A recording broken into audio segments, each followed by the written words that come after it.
Hi, this is Ackme with the Bulletin Board Heroes here at Zach's Traders Cafe for Friday, the 2nd of February. And still this little consolidation here above the 50 and 200-day moving averages, the 50-day line there, 75.80.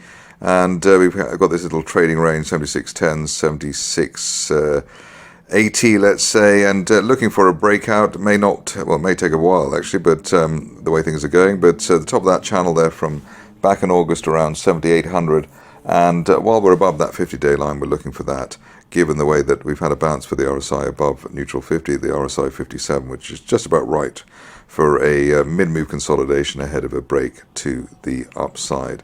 Worst case scenario at the moment, probably back down to the 200-day line, 75.50, hopefully not worse than that.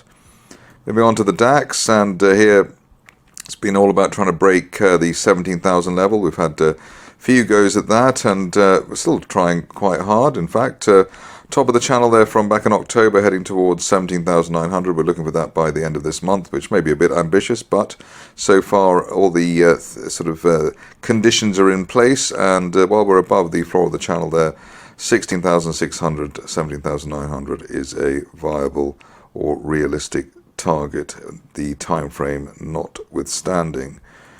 The Dow has been above the 38,000 level for the best part of a week now. A nice rebound yesterday. We are slightly in the brace position on the situation from Wednesday, but the market rebounded well. And at the top of the channel there, heading towards 40,000, which we're hoping for as soon as the end of this month, while we're above the old 38,000 support, former resistance and now support zone for this market. Moving on to Bitcoin, and here it's a story of the dance around the 50-day moving average that we've had for the week. That's looking interesting at the moment because that's starting to curl up, and that's normally a sign of market ready to have a new leg to the upside. Rising trend channel there from back in August, top of the channel there heading for 51,000, which we're looking for as soon as the end of this month, while we remain above the floor of the channel there at 40,000. If you're fussy, I suppose you just wait for clearance of recent resistance now around the 44,000 level. RSI at 54, which is in a good place given that it's just bounced off neutral 50, so that is another potential positive driver. Moving on to gold, which yesterday was poised to break to the upside, and today has sort of done that. 2071 is the best we've had for a few weeks, and above the 2060 level, recent resistance, and that resistance line there from back in December, we're looking for not only 2100 over the next few days, hopefully, but up to 2180 by the end of this month, which hopefully will then get some of these gold miners to rally properly. Onto the stocks, and a few weird ones at the moment. First one is Aukett, and here we've got a rising trend channel base. Had a sideways shuffle above the 50-day moving average earlier in the week, and then bang to the upside. Target here 1 3/4 pence, while we're above really the 1 pence area, which is as a resistance on the way down. Let's see if that one works.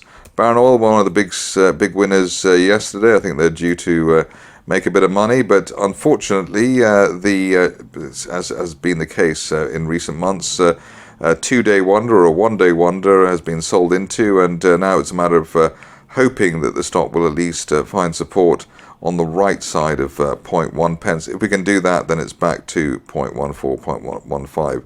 Disappointing that we didn't get the end of day close above 0.15 to then take us up to a new leg to the upside, but it's not over yet while we're above the 0.1 pence area. Moving on to Ethernity, which has also been a bit sold into in the recent past. Here, though, we bounced off a rising 50-day moving average, which is encouraging. That's there around the 1.1 pence level, and above that looking for a retest of the 2 pence area and the 200-day moving average over the first part of February. Global Petroleum is next, and here you can see that, if I can type it out properly, you can see that we have been consolidating quite well. The reason for saying that is the little bounce off the 200-day moving average. That's an interesting one there at 0.13. Above that, we're looking for 0.2 pence again sometime later this month, but we just really need to stay on the right side of the 200-day line. In fact, rather reminiscent of the situation at Helium 1, where we've had the 50-day moving average in play since the shares spiked through that 50-day line at the turn of the week. The 50-day line now around 1.1 pence. Above that, we've still got the chance of move back to at least 1.75 pence, which is the recent highs earlier in the week. And then obviously the big prize would be to be able to fill the gap up towards 2.9 pence by the end of this month. At the moment, obviously the shares taking up the slack. On to Hemogenyx, which had a decent announcement today, which was obviously well anticipated by the market. Unfilled gap to the upside. So looking for the shares to head up to the final near-term resistance line, which is around 5.25 pence, that resistance line projection from January last year, and hoping for that by the end of this month, especially at the current rate of progress. Upside value while we hold above the recent support around 3.1 pence. Maybe you could tighten that up to 3.25 if you are more daring. Next stock is ITM Power, which has gapped up today.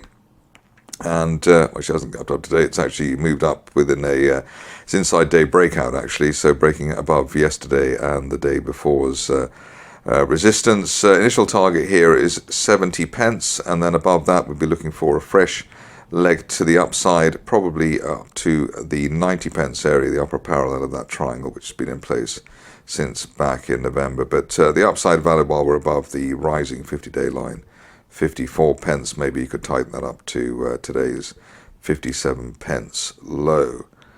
Moving along to Kromek, which has given quite a lot of coverage to here in the recent past, and you can see why on the daily chart. Here we broke a line of resistance and the 50-day line around the 5 pence area. We were looking for an initial target here at 7.75, which we're not far away from, and after that maybe up to 9.5 pence or 9.75 pence by the end of next month, but hopefully getting through that 8 pence zone pretty quickly. MC Mining is back after a long leave of absence, and here we're gapping through the 50-day line. We've got a line of resistance there from back in February last year, around 7.5 pence. End of day close above 7.5, and we're looking for the 200-day line initially around 8.3 pence, and then maybe by the end of next month as high as 11 pence. Encouraged by the unfilled gap to the upside of the lows. Moving on to another stock which is of charting interest at the moment. Parkmead just looks like it's ready to fly on the basis that we've had an unfilled gap to the upside through the 50-day moving average. Bit of a handbrake turn there, so a very weak session yesterday, but gapping up today. Top of the channel there around 23 pence, which we're looking for by the end of next month or even sooner. The next stock is one I shied away from looking at yesterday, which was clearly a mistake, but you'll see that Superdry has had a very sharp turnaround, and the initial target there around 34 pence after the U-shaped reversal, a break of neckline resistance at 18. Next level up is up to 50 pence while we hold above that resistance line there from back in August at 34 pence. Probably the stop loss here would be an end of day close back below the 50-day moving average at around 31.5 pence. Let's see if Superdry can hit the 50 pence level. Next up, a stock which I think I'm the only person looking at, have been looking at over the recent past, is Silver Bullet, largely on the basis of the name, but also on the basis of the chart. Rising June trend channel there. Now that resistance line projection heading towards as high as £2, which we're looking for by the end of this month while we're above recent resistance around £1.56. That's it for me today. More updates tomorrow.